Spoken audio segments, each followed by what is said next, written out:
Welcome to BNEWS Weekly. I'm Phil Gallagher along with Greg Walsh, Robert Paris, John Vias, and Chris Flaherty, Peter Brown with the weather, Gretchen Carey with Community Calendar, and Anthony Matos with sports. Thank you for joining us. If the Select Board meeting Monday night is any indication, a public hearing on the proposed repaving and restriping project on 3A on November 17th is going to be a big one. Although advertised as a presentation of the project, many residents in person and virtually voiced concerns that turning the 3-mile stretch into a single-lane traffic on both sides could result in a congestion nightmare. Select Board member Mike Espeo said that one of the greatest questions in Burlington lore is Cambridge Street 1 lane or 2, so maybe this project will finally solve that mystery. The Thursday, November 17th public hearing will be held virtually beginning at 6:30 p.m. Stay tuned with BCAT for more details. It's likely that it will be turned into 1 lane since Billerica has been that way for several years. As reported by BNews in September, time draws near for the town of Burlington to renew its trash contract. DPW Director John Sanchez and Business Manager Rachel Leonardo were before the Select Board on October 24, looking at a 3 to 5 year contract with Republic Services.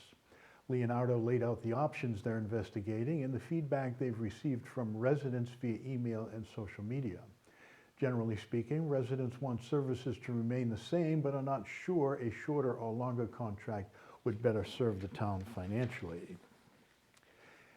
A special retirement party was given to Paul Raymond, an elected official, most recently our planning board member, who contributed his time on Burlington boards and committees for 50 years. Friends and officials attended to thank him for his many years of service. BCAT's Robert Paris attended the festivities. Let's have a look. After 50 years as a town official, Paul Raymond decided to hang up his hat and call it quits. On October 25th, the town of Burlington held a special retirement party for him at the Cafe Escadrille. People from the community made an appearance to say thank you for all that he has done. Well, he certainly has been a wonderful contributor to town. I know that I was aware that he started back in 1971 with being elected to our first representative town meeting. He also even worked as an election worker and a warden for elections for a number of years, and then all the marvelous work that he's done on planning board. And we just really appreciate having a citizen like Paul in our community. Burlington has become an economic powerhouse in the state of Massachusetts, but at the same time, the neighborhoods were preserved. That was part of the vision that Paul and others like him had in the beginning, that we would have the neighborhoods protected, at the same time growing businesses so that we could keep our taxes low. State Representative Ken Gordon presented 3 citations to Paul, including ones from Senator Elizabeth Warren and U.S. Congressman Seth Moulton. I'm really happy to be here to honor Paul. He's contributed for 50 years. First of all, he's a veteran.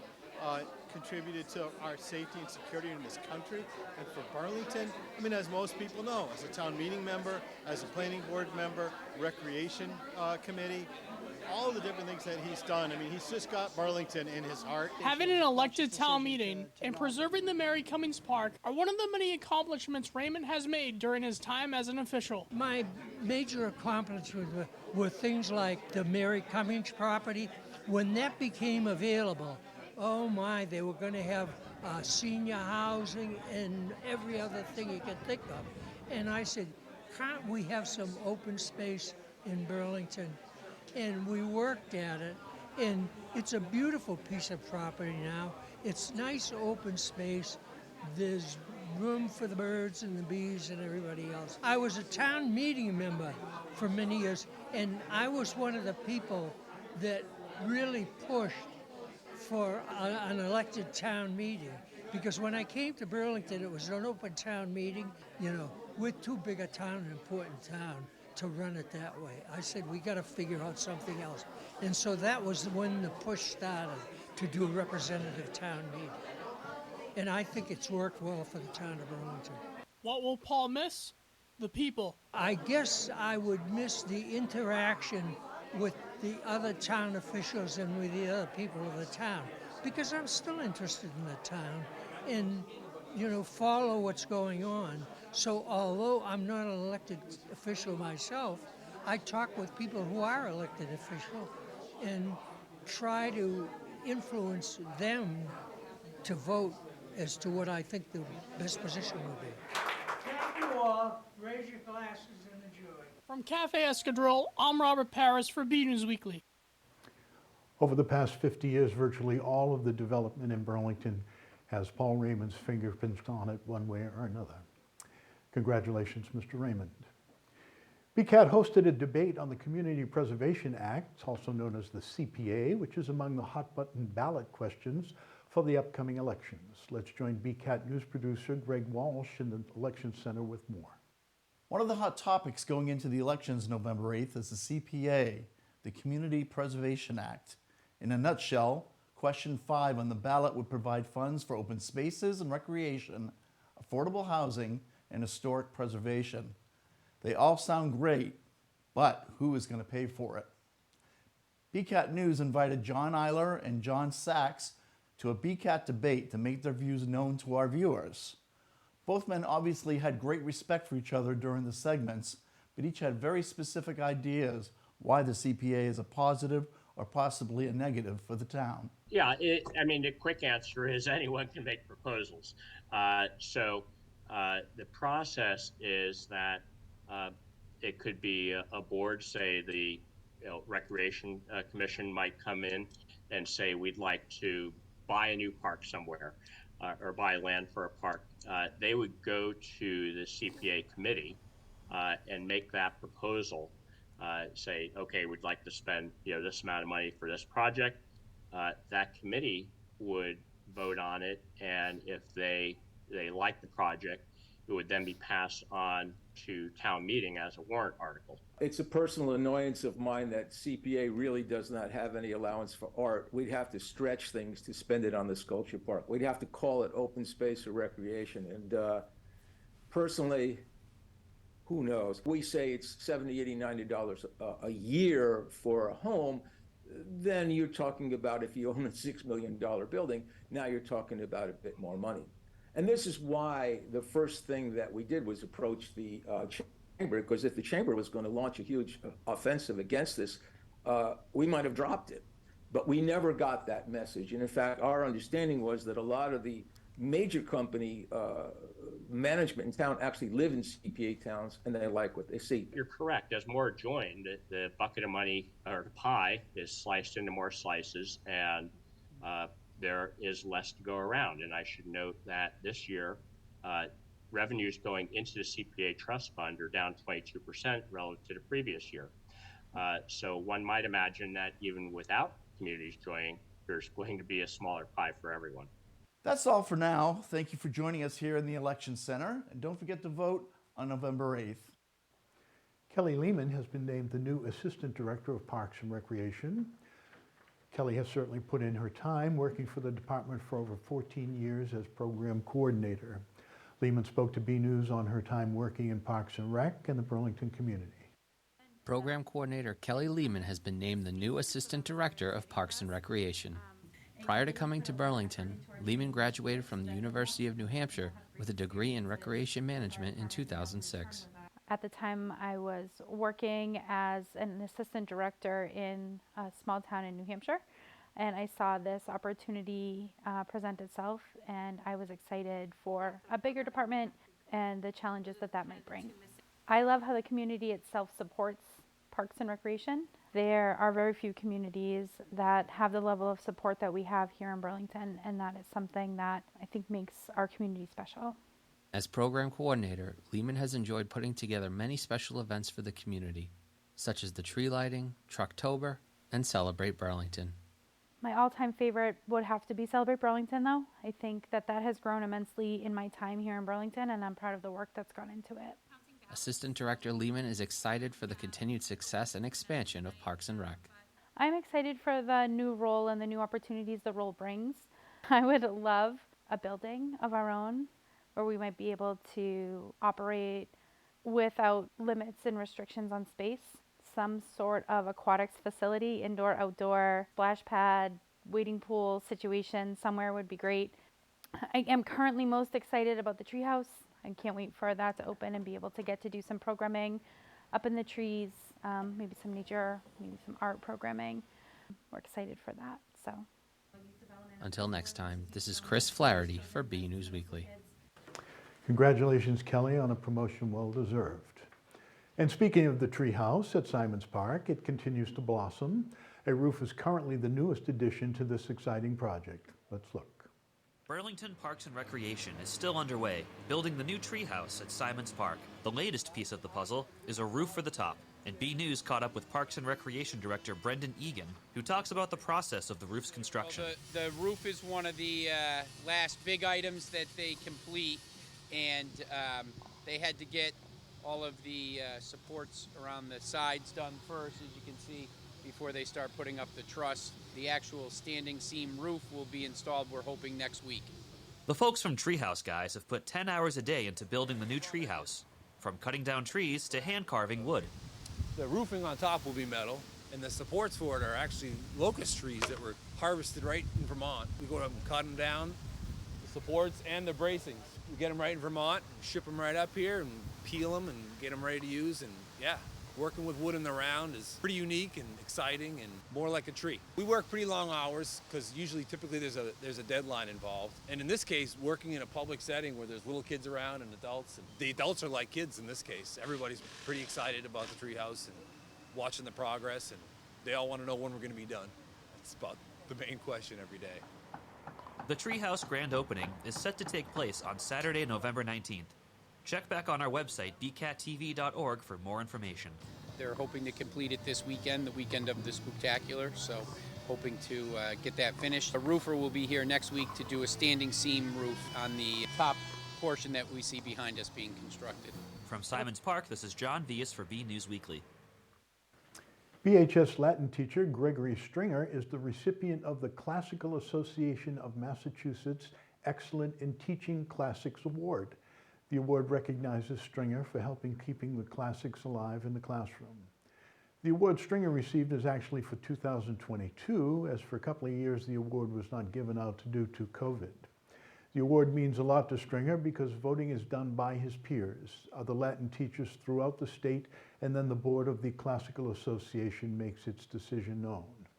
A former tour guide in Italy, Stringer said, "I love what I do. I feel very fortunate to have the job I have and to have students who come excited and wanting to learn." How about this? A drive-through drop-off for essential items for the holidays. The Burlington Food Pantry is stocking up for the holidays on Saturday, November 19th from 10 a.m. to 1 p.m. The drive takes place at the Burlington United Church of Christ Congregational at 6 Lexington Street, Burlington. We all know that, the big white church across from the basketball courts. Items on the list include mayonnaise, pasta, cereal, oatmeal, chicken broth, cooking oil, jelly, sugar, flour, coffee, tea, cocoa, liquid dish soap, and toiletries, shampoo, hand soap, and deodorant. Now let's get an all-important Halloween forecast with BNews weatherman Peter Brown, followed as always by the community calendar with Gretchen Carey. Well, hello everyone, this is Peter Brown, looking at the weather for the next 7 days. I know it's hard to believe here we are at the end of October looking at Halloween and the start of November. It's hard to believe how fast the year has gone by again. Of course, we've been having actually a fairly nice fall around here in the Burlington area. We've been seeing temperatures that have been about average to a little bit above average, and that looks like what we're going to be seeing again for the next couple of days coming up in the Burlington area. And starting out our period on Friday, we're going to be seeing temperatures that this time of the year should be in the upper 50s. I know that sounds awfully cool to those of us who really like the warm weather, but that is a sign of the times as we head towards November. And we're going to be maybe a few degrees cooler than that starting out our weekend as we get towards the latter portion of our period and towards next Thursday when we start to get into the first week of November. Our average high should only be in the mid to upper 50s, and that's pretty much where we're going to be ending out the period as we see maybe a disturbance moving through the Burlington area with some light rain. And of course, as we head closer and closer into November, the length of days keep getting shorter and shorter. So as we go ahead, let's take a look what the Climate Prediction Center is calling for us here in the Burlington area in terms of temperatures and precipitation for the next 7 days. And looking at our temperature map, it looks like they're expecting us to have a good chance of above average temperatures. Now, I think that's probably going to play out as we start out the work week next week, as we see a storm system to our south bringing some southerly winds into the Burlington area. Again, nothing really break out in terms of warmth into the 70s, but still fairly pleasant for starting out November. As we look at our precipitation chances, again, this is good news as we continue to recover from that incredible drought that we saw this past summer. Again, looking at a chance of maybe average to a little bit above average in terms of precipitation. Again, looks like that may hold true as we see a slow-moving storm trying to make its way through the Burlington area, especially next week. So as we go ahead, let's take a look at those 7 days of weather coming up for you. And again, starting out our period on Friday, going to be a little bit chilly out there, going to be a little breezy, dry out there. Temperatures only in the mid to upper 50s, so definitely have a sweater or a sweatshirt with you. As we go into our weekend, temperatures will moderate a little bit back up into the lower to maybe even mid 60s as we head in towards Sunday. Might be a little bit nicer out there for us. Again, really nice, especially as we're ending out October. Now for Halloween, that all-important forecast looks like it's going to be a fairly nice day out there. Temperatures in the low 60s, so if you'll be out there with the little ones trick-or-treating, looks like you're going to have some great weather. Now, as we start out November and getting towards the end of our period, true fashion for November, we're going to see some damp weather, we think, moving into the Burlington area with a weak storm system trying to move its way through our area, keeping those temperatures around 60, so fairly nice in terms of temperatures for early November, but of course, really keeping that sun away from us. So everyone, get out there, enjoy the weather, and have a great week.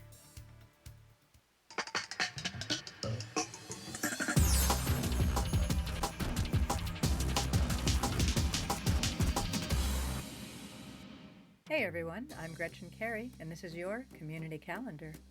On November 2nd from 4 to 5 p.m., the Burlington Public Library will be having a teen event called Sugar Skull Rock Painting for students in grades 6 through 12.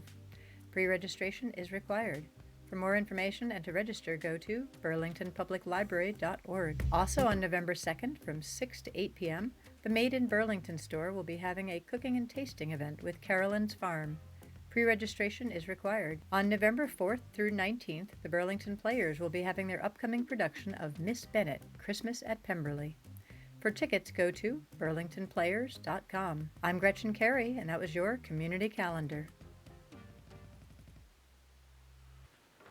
Turning now to sports. Sports producer Robert Paris is back, along with our sports anchor Anthony Matos. Let's take a look. Hey everyone, I'm Anthony Matos in this weekly sports report. The regular season is winding down as some Red Devil teams are heading towards the playoffs. It was a back-and-forth chess match as Red Devil football competed at home against the Melrose Red Raiders. BNEWS sports reporter John Villas has these highlights. The Red Devils were still on their home turf at Varsity Field on Friday, October 21st, as they took on the Melrose Red Raiders. Burlington kicks off, and the ball is caught by Melrose number 21, Stephen Fogarty. With 6 minutes left on the clock in the first quarter, Red Devil quarterback number 10, Anthony Guerrier, throws the ball from the 10-yard line over to wide receiver number 11, John Mello, for the first touchdown of the game. In the second quarter, the Raiders catch up as Fogarty scores a touchdown, but no extra point, with the Devils still leading by 1. Burlington wide receiver number 15, Charles Hannafin, scores the team another touchdown with 2:30 left in the second half, complete with extra point. Melrose number 4 speeds across the gridiron for another Red Raider touchdown, making the score 14-12 Burlington. The Raiders officially give the Devils a run for their money in the second half, as number 31 takes the lead for the first touchdown of the second half, 19-14 Melrose. But Red Devil wide receiver number 1, Gabe Santiago, takes back the lead for a touchdown as they lead by 1 point and the extra point. The final quarter is underway, and the Red Raiders take back the lead, making 25-21 Melrose. The Devils take back the lead once again as Hannafin catches the ball from the 25-yard line, 27-25 Devils. While the Devils gave it everything they had in this intense match of red versus red, Melrose scores 2 more touchdowns to end the game, leaving the Devils with a loss of 37-28 Melrose. Lady Devils volleyball had 3 games left in the regular season with a matchup against Melrose, Wakefield, and Wilmington. Burlington fell 2-3 in the sets over Melrose. They had their second to last game against Wakefield on October 26th. Burlington finished the game 3-1 in the sets and moved up to 15-4 to play their final regular season game on October 28th against Wilmington. The Red Devil cross-country teams competed at the Varsity Field over their Middlesex League rival Melrose Red Raiders, where the boys won 17-40 and the girls fell to the Red Raiders. It was the first time the boys' cross-country team were named the Middlesex League Freedom Division champions. Rithik Prakash broke his brother Rishabh's course record at 15 minutes and 12 seconds. His brother's previous record was 15:31. Congrats to Rithik on achieving this accomplishment. The Red Devils finished regular season undefeated at 5-0, while the girls go 1-4. Both teams will travel to Woburn next week. The conjoined Burlington and Woburn swim team lost 70-98 in their last meet of the season on October 19th against Wakefield. Burlington and Woburn finished 1-7. Burlington is headed to the league meet on October 27th and will compete in the sectionals. We have an update on how they did next week. Boys golf finished the regular season 4-8-2. In addition, senior Dylan O'Reilly qualified for the Division II state finals in Bellingham at Maplegate Country Club on October 25th. In his performance, O'Reilly came 11th place after shooting 75 in Bellingham. 4 seniors will depart from the team this offseason: Colby Sloan, Will Curtin, Ryan Kane, and Dylan O'Reilly. The Red Devils soccer teams each have one game left on the schedule in the regular season. On the 24th, the teams competed against the Wakefield Warriors, with the girls winning 3-2 and the boys had a shutout loss of 3-0. The Wildcats were next on the list of games as the girls competed at home while the boys were away. Both teams lost against Wilmington 3-1 in the girls' game and a shutout of 2-0 for the Red Devils. The girls go 5-8-4 and will finish out the regular season in Linfield on October 29th. The boys' team drops to 1-13-3 on the season and will compete against Waltham on October 28th at home. Lady Devils field hockey finished out their remaining schedule with Wilmington Wildcats and the Bedford Buccaneers. Against the Wildcats, sophomore Lexi McKinnon scored the lone goal in the 1-0 victory. The team finished the regular season with a shutout win of 5-0 over Bedford. All of the goals of the game were by sophomore Lexi McKinnon. Burlington's final record was 3-13-2. 3 seniors are departing from the team in the offseason: Leah Marshall, Haley McMakin, and Julianne Piscale. Catch more Red Devil action at our website at bcattv.org/sports and check out our Twitter page at BNewsSports. That's all for this week. I'm Anthony Matos. Back to you guys in the studio. This week's photo of the week was sent in by Sanjeev Patel and was taken at last week's first soccer night in Burlington. This photo captured the action during the boys' varsity game versus Melrose with BHS exchange student Ido Bassani, a midfielder. Thanks for the photo, Sanjeev. Speaking of photos, BCAT wants to see your Halloween photos, adults, kids, pets, etc., no matter. Send them in so we can put together a Halloween-themed gallery. Ooh, so scary. Email your photos to bcat@bcattv.org with the subject line Halloween Photos. And don't forget, Burlington is Halloween headquarters this year. A pumpkin party at the park takes place at the Sculpture Park this Saturday from 9 a.m. to 11 a.m. There will be a pumpkin patch and even cider donuts provided by Wegmans. Also, to spend a few minutes and experience what it was like to attend school in a one-room schoolhouse 125 years ago, visit the West School at 106 Bedford Street on Halloween night. That's across from St. Malachy's. There will be cider and munchkins in addition to candy. Also, the annual Spooktacular is taking place Saturday the 29th from 2:30 to 7 p.m. at Simons Park. And that's it from the news desk here at BNEWS Weekly. I'm Phil Gallagher, along with Greg Walsh, John Vias, Chris Flaherty, Robert Paris, Anthony Matos, Peter Brown, and Gretchen Carey. Thank you for joining us.